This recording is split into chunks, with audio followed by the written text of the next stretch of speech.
این مسخره بازی چی؟ یه چیز میذارن این پایین میگن از من سوال بپرس. کار زندگی ندارین شما؟ از منم بپرسید.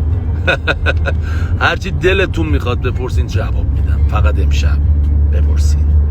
خب من کوچیک همتون عابد تبریزی ام. 27 الی 8 سالمه. 28 یعنی اصالتا ترک تبریزم و ساکن استان البرز شهر کرج هستم. زنگاخر خیلی سوال پرسیده شده بود راجع به زنگاخر، گفتم خب جواب بدم. زنگاخر تا جایی که من نوشتم 5 فصله. یه فصلشو شما دیدین، 4 فصلش مونده. ببین چه اتفاقایی میخواد بیفته. واها فیلا. نمیدونم حالا تو کلیپا مشخصه یا نه. خیلی من از نزدیک میبینن یکم تعجب میکنن. قد من 2 متر و 2 سانته و وزنم هم 130 کیلو، 127 کیلو. زیاده؟ نمیدونم. چرا همش میگی بچه پایینم؟ خب وقتی بچه پایینم چی بگم؟ بگم بچه بالا شهرم، بچه فیلانجام، بچه پایین شهرم، با افتخار میگم. و دوست دارم همیشه حامی بچهای پایین شهر باشم که دارن له میشن زیر این فشار.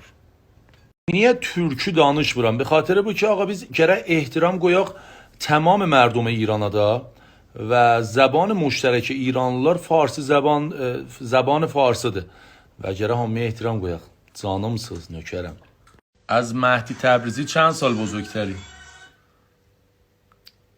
آقا مهدی داداش بزرگی منه.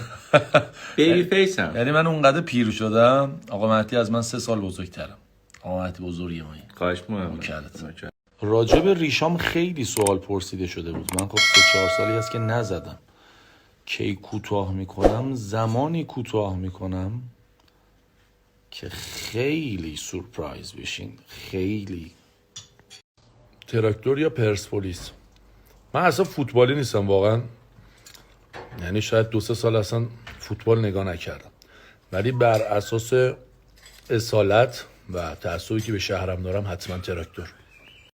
سالشو که دقیق نمیدونم ولی خب 4-5 سالی میشه دیگه. و از اونجایی که من 10 سال تئاتر کار کردم علاقه شدیدی به دیده شدن داشتم و بعد اینکه دوست داشتم مردمو بخندونم و دوستتون دارم. والا خیلی بیشتر از شماها که دوست داریم فصل دوم رو ببینید، ماهایی که پشت کاریمون میخوایم بسازیمش خیلی بیشتر علاقه داریم که استارت بزنیم و به زودی. قول 1 ماهه بهتون میدم. اصلا مهم نیست کدوم محلشم، مهم اینه که ترکم. با من هر کی ترکی صحبت کنه اصلا یه جوری میشم، تعصبشو میکشم. این چی میگم؟ همه جای ایران سرای من است، ولی دیگه اصالت دیگه اصالت. شاتم میکنی به هیچ شما. مگه میشه من وارد یه مغازه‌ای بشم و دست بندازم اون جنس اون بنده خدا رو بردارم بگم آقا میشه من اینو مفت بردارم ببرم؟ نه نمیشه. دوست، آشنا، فامیل، هیچکی. پول میگیرم، تبلیغات میکنم، استوری میذارم. والا سریال پسرخاله رو فیلم برداریشو کردیم، تموم شده. یکم کم لطفی بعضی وقتا میشه، واقعا خیلی هزینه کردیم. مثلا هزینهش به کنار، خیلی کار پر پرسوناژی بود، پر جمعیتی بود. یکم حمایت کنین، لایک کنین، کامنت بذارین تا قسمت دومش هم بذاریم. شغل هستیم. خب من تو کار ملکم و سازندم، ولی خب همین چیزی هم که الان داریم میبینین شغل اصلی منم حساب میشه. کسب و کار اینترنتی به نظرم هنوز تو ایران خوب جا نیفتاده. اینم شغل دیگه نه؟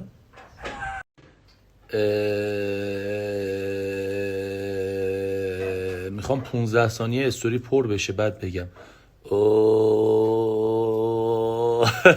خیلی بی‌نمکم، مجردم.